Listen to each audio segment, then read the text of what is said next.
Ok, gracias por entrar nuevamente. Ya casi creo que entraron todos, no, todavía faltan. Y algunos que habían entrado se salieron, Ligia, ¿no sabe? Faltan como cuatro licenciadas. No, pero digamos que por yo no haber entrado inmediatamente habrían algunos que entraron y se salieron. No, todos nos quedamos esperando. Ninguno nos Ay, salimos. Pero muchas no tenga gracias. pena. Muchas gracias por esperar. No, es que la verdad me fue imposible cortar la llamada y no No, podía. no, No podía, estaba en una situación muy, muy difícil, pero bueno, no se preocupe. Ya. muchas gracias. Pues, pero si alguien se salió o cualquier cosa, pues lo único que vamos a terminar prácticamente con esta sesión es el trabajo que al final tienen que ir como para tener una nota final, un poquito solamente que ustedes se recuerden de los videos, fíjense algo. En los videos que vieron, estos videos se relacionaban a Apocalipsis, pero tenían una enseñanza importante que yo quisiera que ustedes lo hubieran captado en esos videos. Para hablar de un tema, porque Apocalipsis es un tema, es un género literario que se desarrolla al final de la escritura, al final de la Biblia. Entonces, pero para hablar de eso, pues este sacerdote, que esa va a ser su pedagogía, va a ir explicando todos los contextos para que nosotros podamos entender el último contexto que aparece en Sagrada Escritura. O sea, va hilando, va presentando el contexto histórico, el geográfico, el literario, va presentando la situación que está viviendo el pueblo en cada momento, va, para ir como abriendo la mente y que una cosa es la que se tiene que aprender ahí, una cosa, que un versículo no lo podemos leer si no lo ponemos en contexto, si no ponemos por qué se escribió esto, en qué manera está conectado con toda la revelación que se ha desarrollado a través de los siglos. ¿Qué es el mensaje que me quiere transmitir personalmente a mí? Entonces, hay una herramienta muy sencilla que presenta estos videos. ¿Cuál es esa herramienta? Yo me tengo que poner delante del texto, delante del texto. ¿Qué quiere decir? Leo el texto, leo el texto. Lo leo la primera vez como que nunca lo he conocido, nunca lo he leído y no sé nada. Lo leo dentro, dentro del texto, enfrente del texto.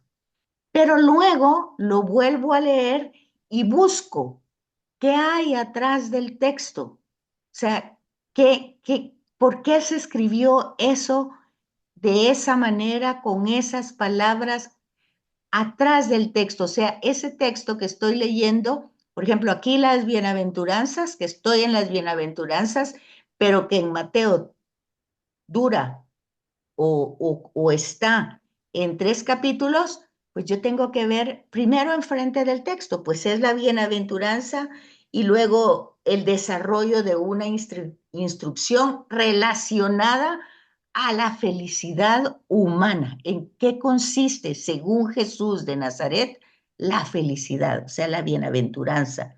¿Quién es realmente feliz? ¿Quién es bienaventurado? ¿Quién es según Jesús de Nazaret?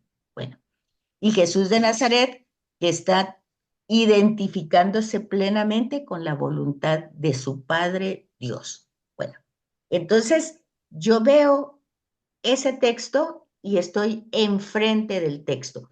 Detrás del texto, yo veo entonces que esta es una manera de que Jesús tiene de lo que es la felicidad detrás del texto y se lo está diciendo a quiénes. Entonces tengo que poner en contexto y leer a quién le está hablando Jesús.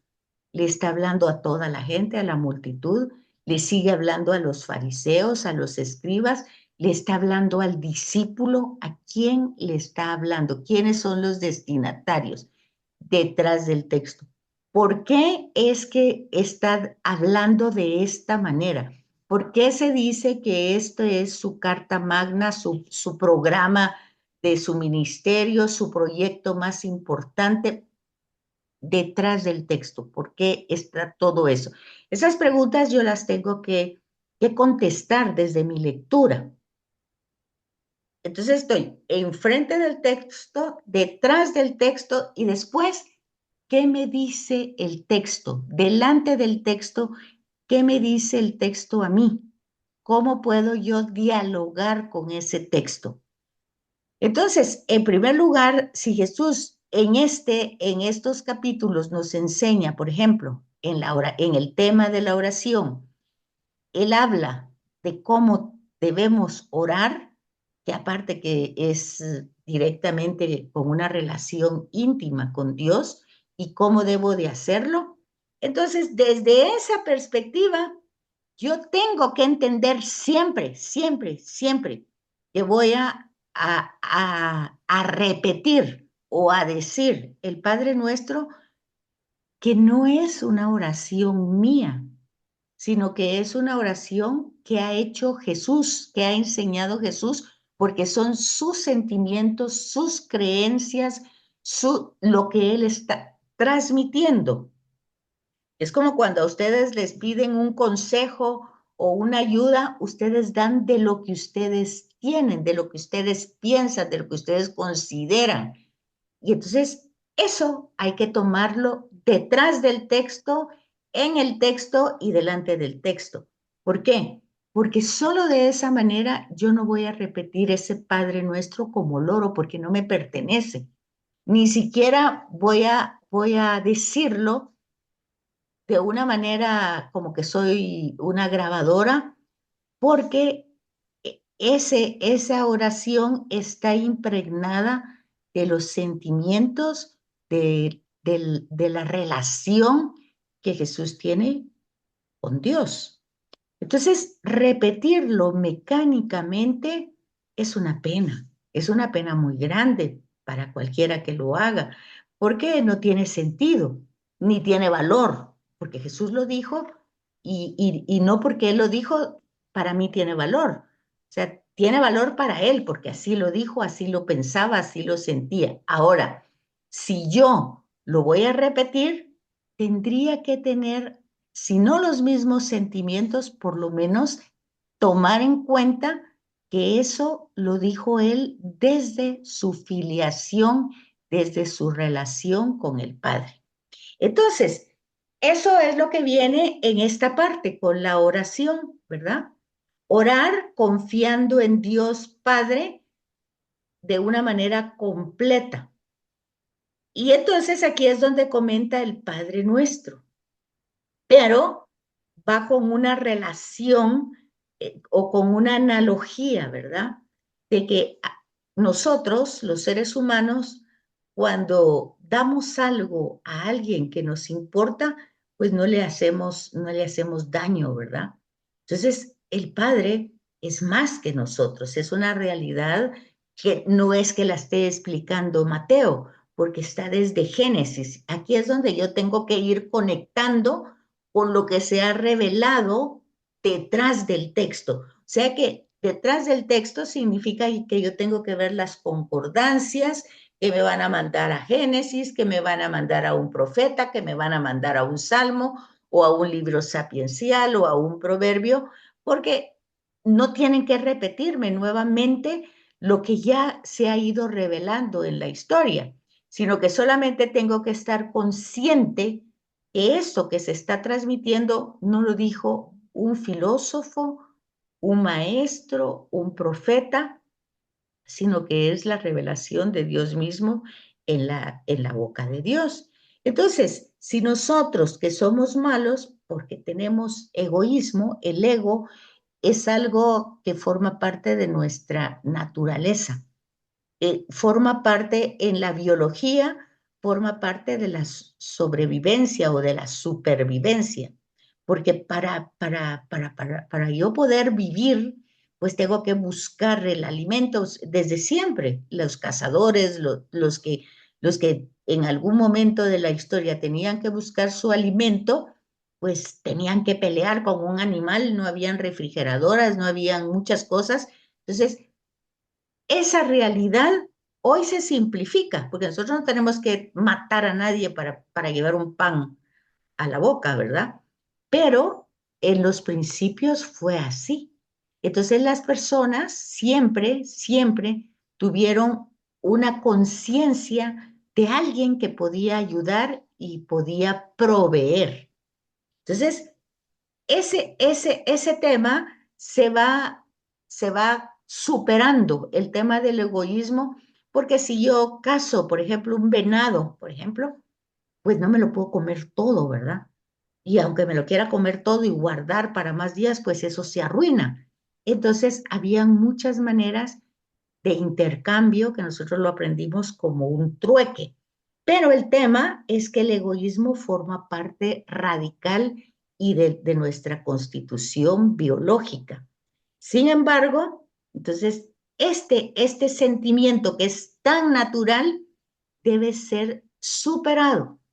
Por eso Jesús va a decir más de una vez, si nuestra manera de ser no supera, si nuestro juicio, si nuestra justicia no supera a la de los fariseos, ¿qué quiere decir? Que los fariseos no eran personas malas, eran personas religiosas que vivían su religiosidad por un contexto de la historia que les había hecho reflexionar. Eso está detrás del texto. ¿Qué les había hecho reflexionar?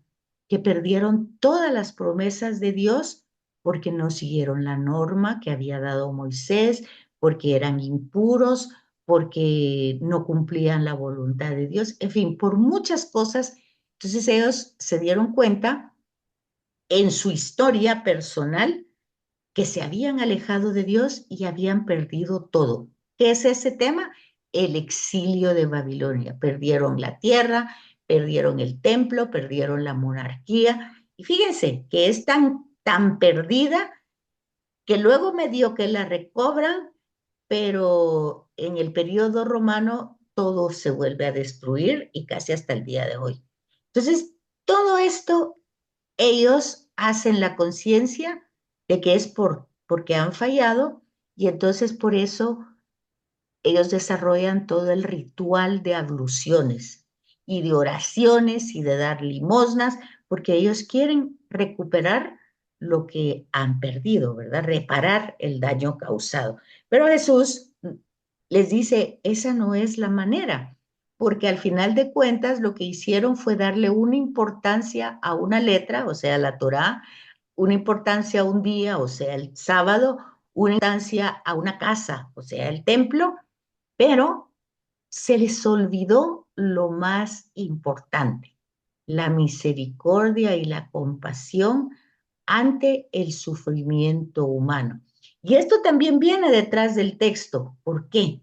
Porque si nos vamos al Éxodo, nos damos cuenta que lo primero que encontramos es en el Éxodo es que Dios escuchó el clamor de los esclavos, de los que estaban como esclavos en Egipto, de los que tenían una historia ya con Abraham, Isaac y Jacob, pero que ya no la conocían, habían perdido la identidad con el tema de la esclavitud.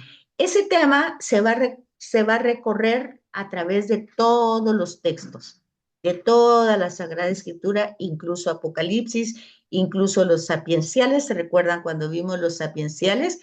Que eran un grupo de textos que no tocaban específicamente el tema de la alianza, el tema de que Dios provee, el tema de la misericordia y la compasión, sino toca temas más reales, pero entonces detrás del texto, el tema más real es el exilio. ¿Quiénes están padeciendo el exilio?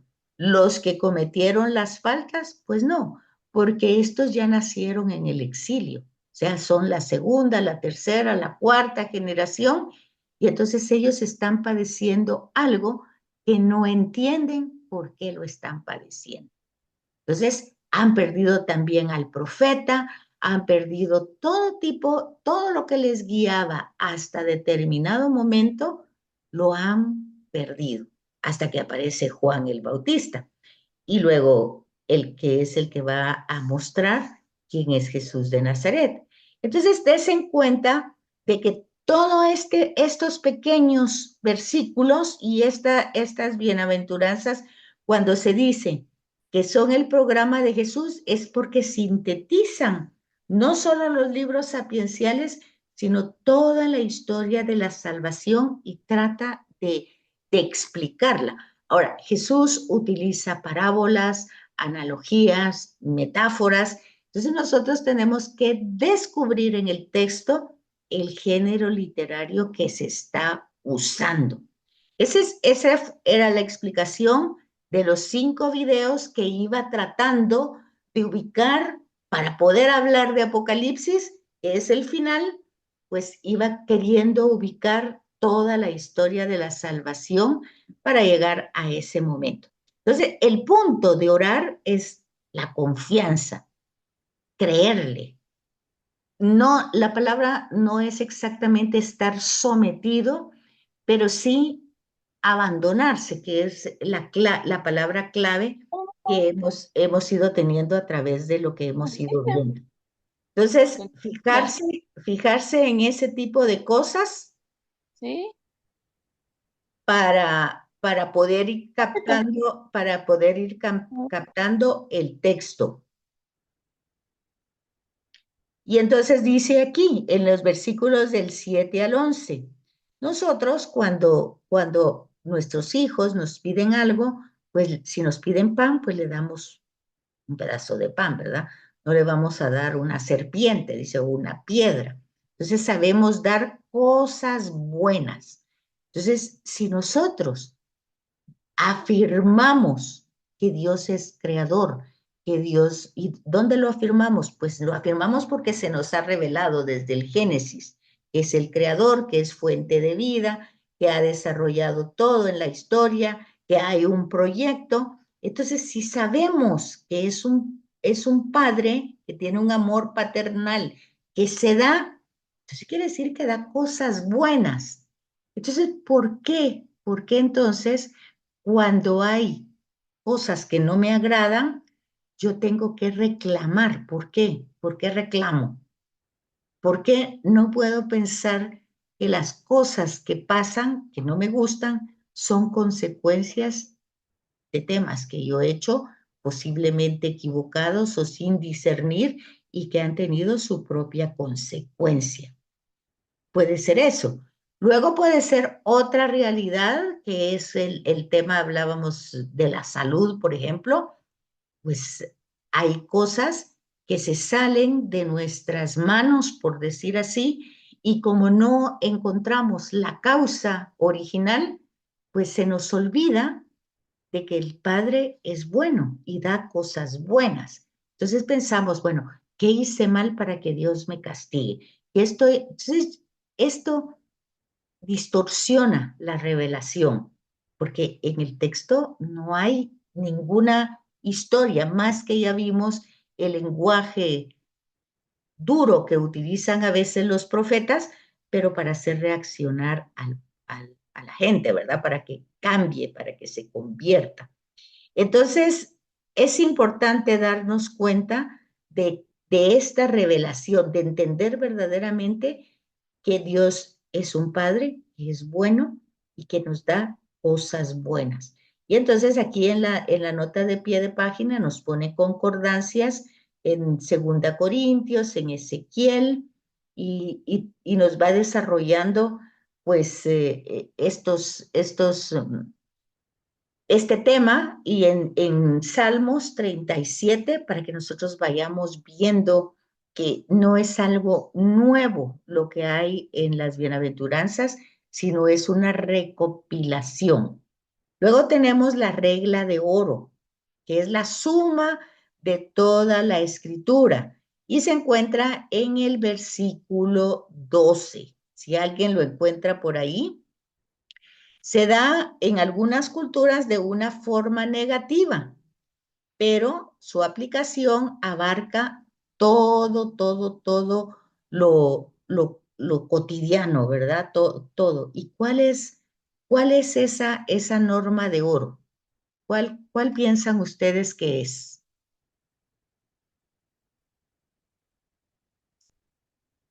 Ahí la tienen en pantalla si no tienen su Biblia, en el versículo 12. ¿Lo miran?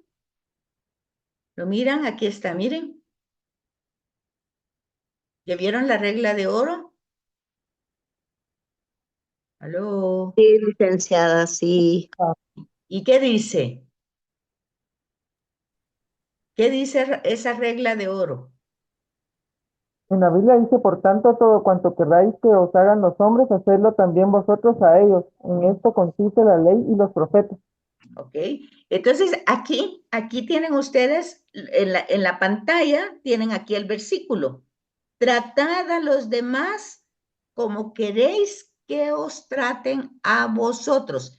Por eso la nota de pie de página que está aquí dice que esa regla es la suma de toda la escritura. O sea, amar a Dios sobre todas las cosas, al prójimo como a ti mismo, pues aquí está sintetizado. Y dice, en algunos lados su formulación es negativa. ¿Qué quiere decir? No hagáis a otros lo que no queréis que os hagan a vosotros. O sea, la propuesta la hacen en forma negativa, pero es lo mismo. Aquí está en forma positiva. Tratad a los demás como quieren que los traten. En la forma negativa es no le hagan a los otros lo que no quieran que les hagan. Entonces, se fijan que esto no es una recopilación incluso no solamente de la cultura hebrea, sino que de otras, ¿verdad? Todas incluso el budismo no es una religión, es una filosofía, pero tiene esa misma realidad. O sea, encontrar un camino para superar el ego y no hacerle daño al otro, aunque pues el otro, si lo sabe, lo entiende, pues lo importante es que yo no lo haga. Y entonces, esa regla lo aplica en todas las circunstancias, Bueno, hasta llegar, dice, al heroísmo. ¿Y qué es llegar al heroísmo? Pues es como decía Teresa de Calcuta, ¿verdad? Servir o dar hasta que duela, o amar hasta que duela. Es decir, hasta que de verdad yo sienta que ya no puedo, pues que ya lo di todo. Entonces, es muy importante de que este versículo lo veamos como un sinónimo del amor al prójimo y el amor a uno mismo. O sea, el primer mandamiento, amar a Dios sobre todas las cosas, al prójimo como a ti mismo. Entonces, si ustedes ven que este mismo versículo está colocado indistintamente en la Sagrada Escritura de muchas maneras. Por ejemplo, en el Evangelio de Juan, por ejemplo, en la primera carta de Juan, dice, quien no ama al hermano que ve y dice que ama a Dios que no ve, es un mentiroso. Es lo mismo. Quien dice que al hermano que está ahí con una necesidad o con algo, y pues yo estoy peleando con él eternamente por lo que sea, pues no puedo decir que amo a Dios que no lo ve. No se puede. Entonces, todo está sintetizado, o si ustedes quieren ver, el mismo texto de ayer domingo, ¿verdad? ¿Qué es lo que habla? Pues habla del servicio, ¿verdad? El que quiera ser grande entre ustedes, que sea el servidor de todos los demás. Es lo mismo, solo que dicho de otra manera. Y eso no es novedad de Jesús, está desde el Éxodo, desde el Génesis, desde todo, cuando, por ejemplo, Lot, que ve que Dios ha proveído demasiado y ya tienen muchísimo, muchísimo ganado, muchísimo de todo. Entonces le dice a Abraham, bueno, ya tenemos mucha riqueza y no podemos estar los dos juntos. Entonces mejor separémonos. Bueno, entonces aquí hay una superación, ¿verdad? No hay pleitos, sino que realmente dice Abraham, bueno, tú escoge la parte que consideres que es la que quieres, la que te guste más, y si tú vas para el norte, yo voy para el sur. Si tú vas para el sur, yo voy para el norte. Yo voy en otra dirección a la que tú vayas. Entonces, es esa, ¿verdad? Superación del ego. Dar al otro lo que yo quisiera que me dieran a mí. Y luego no echarlo en cara, ¿verdad? Ah, que yo te lo dije y te lo di porque no.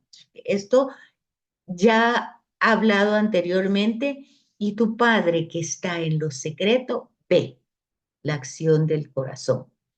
Bueno, eso tiene que ver con la oración, con el ayuno, con la limosna, ¿verdad? Que no es limosna de dar, decíamos la semana pasada, lo que no sirve, lo que no tengo, lo que no quiero, darlo, sino que de lo mismo que yo tengo, de eso comparto. Entonces luego ya hay toda una síntesis desde el versículo 13 hasta el 30, hasta el 27 de la recta conducta. Entonces dice el comentario, el cristiano ha de tomar decisiones y proceder entre dificultades. Jesús le previene, lo previene y le ofrece criterios para distinguir usando y renovando las imágenes tradicionales del camino, el árbol y la construcción. Entonces, aquí lo que hace Jesús es dar una correcta forma de relacionarnos, y fíjense ustedes, entonces parte de las bienaventuranzas tiene que ver con las relaciones humanas, ¿verdad? Muy importante eso. Por eso también hay una palabra que dice, ¿verdad? Ah, yo ahora sigo al Señor y ya no estoy en este mundo, sino que ya me salí de las cosas del mundo y yo estoy ahora en las cosas del Señor, en los caminos del Señor. O hay otra expresión que dice, ahora yo me dedico de las cosas de Dios y que Él se dedique de las mías. Ahora soy una persona espiritual, ya estas cosas pues a mí no me interesan. No se puede, ¿verdad? Porque no somos espíritus y Dios nos tenemos espíritu, forma parte de nuestra constitución, ¿verdad? Tenemos biología, tenemos psicología y tenemos espiritualidad. Tenemos esos niveles.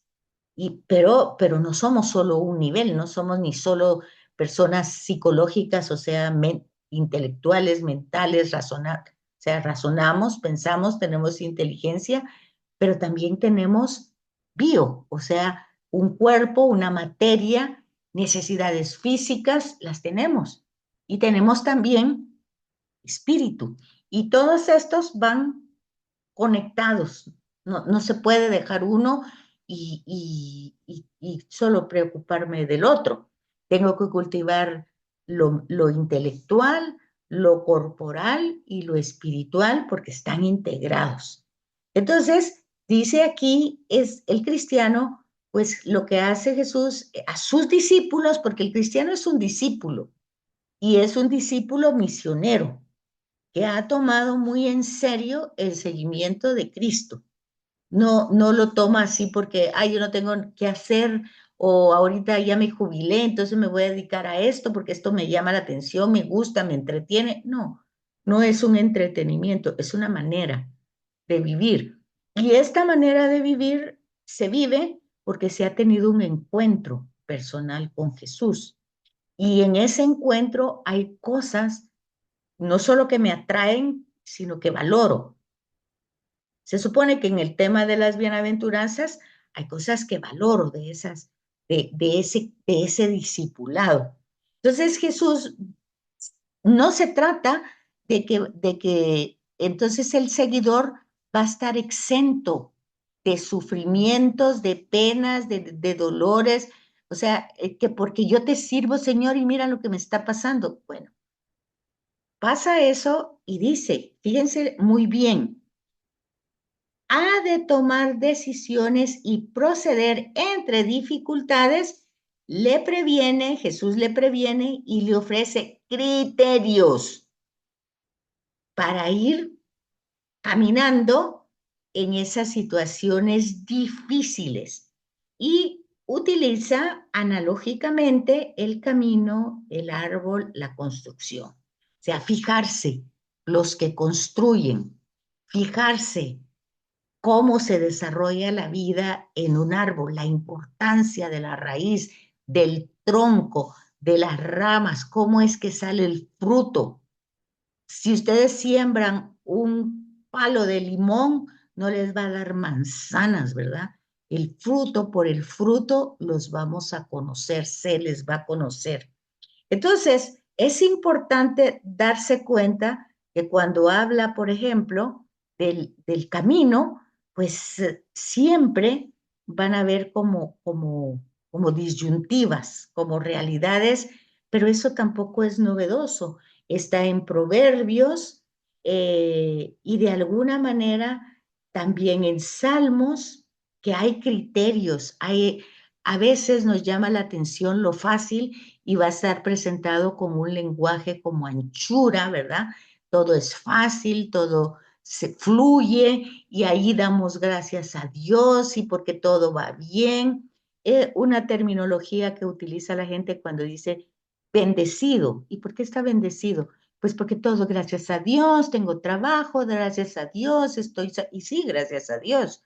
Pero la persona también que está enferma o que tiene otras circunstancias distintas, no deja de estar bendecido. O sea, Dios no bendice porque nosotros decimos que Dios te bendiga. No, Dios bendice porque Él eso hace. Eso es lo que Dios hace, bendecir. O sea, bendecir quiere decir bien, de querer el bien para el otro. Entonces, aquí es donde nosotros tenemos que fijarnos todos estos contextos, ¿verdad? Y estos textos que no son novedosos. O sea, hay una síntesis. Jesús está entonces poniendo en práctica todo lo dicho desde el Antiguo Testamento. Todas las imágenes del fruto, las imágenes, lo va a presentar en parábolas. Miren, aquí tienen todos los libros sapienciales, Eclesiástico, Proverbios, Salmos, eh, también hay profetas que hablan sobre las mismas parábolas, ¿verdad? Los frutos son las acciones, son los efectos, son los resultados. Entonces se va utilizando todo esto. Y ya luego aquí, para que ustedes vean, porque ya nos quedan otras veces 6 minutos, tenemos en Salmos, ¿verdad? Cómo hay que caminar en la vida. Cómo los elegidos son enviados, no se eligen para que sean superiores a nadie, ¿verdad? Sino tienen una misión. Por eso se va a decir discípulo y misionero. Y va a presentar, por ejemplo, aquel día, el día que se va a desarrollar, el día que va a pasar, el día del Señor, todo eso va a presentar como una realidad que se va a vivir, pero que no es novedosa. Por eso se presenta el Apocalipsis como el tema, como el género literario de perseverar y mantenerse fiel, porque el día llega, pero el día es el encuentro con el Señor que hemos caminado con Él siempre. Entonces, se va presentando cómo debemos leer las comparaciones de la construcción, ¿verdad? Cuando se construye en la arena, que no se tiene un criterio fuerte, nosotros lo podemos ver, ¿verdad? Con nuestras carreteras. Cuando no se hacen las cosas como se tienen que hacer, pues todos lo pagan, ¿verdad? Hay un precio, hay una factura que se cobra. Todo eso, todas las realidades que vivimos están puestas en los textos. Solo es cuestión que nosotros podamos verlo. Entonces, ver que la autoridad de Jesús no se apoya en una sabiduría humana, sino en los casos, en las intenciones, en el interior, en lo que realmente la persona es, no en lo que parece, ¿verdad? Y lo mismo pasa con las curaciones. Lo que significa es libertad, liberar al oprimido. Entonces, fíjense, no podemos ser discípulos si Dios nos libera de opresiones y nosotros oprimimos a otros. No se puede. Si nos libera de la esclavitud y nosotros esclavizamos a otros. Entonces, aquí se va destacando el diálogo que se desarrolla, que Jesús desarrolla con los enfermos o las personas que están sufriendo cualquier situación espiritual, corporal, mental, lo que sea, ¿verdad? Eh, y darse cuenta, por ejemplo, ya aquí, bueno, esto ya va en el capítulo 8, ¿verdad? Dice al final en el 28, cuando Jesús terminó su discurso, la multitud estaba asombrada de su enseñanza porque les enseñaba con autoridad, no como los letrados. Entonces, darse cuenta que hay una autoridad mayor, ¿verdad? Y que, por ejemplo, cuando estudiamos Sagrada Escritura, no es para alimentar nuestro intelecto, claro que lo alimentamos, pero no es para un conocimiento que se queda ahí metido en la cabeza, sino que es algo que al comprenderlo, al poderlo argumentar, lo podemos compartir con los demás. Hay casi 3 minutos para que se vuelva a cortar la comunicación y entonces, por favor, hoy les paso ya la tarea para la semana entrante, una síntesis muy pequeña de los videos y una síntesis también algo que no pase de media página, tanto de los videos como de lo otro. ¿Cómo sintetizarían ustedes los temas que se desarrollaron en este trimestre del sufrimiento, del reino de Dios, de la gracia, de las bienaventuranzas, con los libros sapienciales? Eso sería todo y cualquier duda me la hacen saber ahorita o me escriben al chat, porque se va a cortar en 2 minutos. ¿Alguien tiene alguna pregunta, duda o algo? ¿Nada? No, licenciada. Licenciado, perdón, una pregunta. Dígame. Va a abrir el espacio en el portal. Hoy lo abro, sí, Ah, muy amable, muchas gracias. para que lo pasen por favor en esta semana, Muy amable, gracias. a la orden. Bueno, entonces les agradezco su comprensión, feliz noche y nos vemos la semana entrante si Dios quiere. Feliz noche, licenciada. Buenas noches. Gracias, licenciada.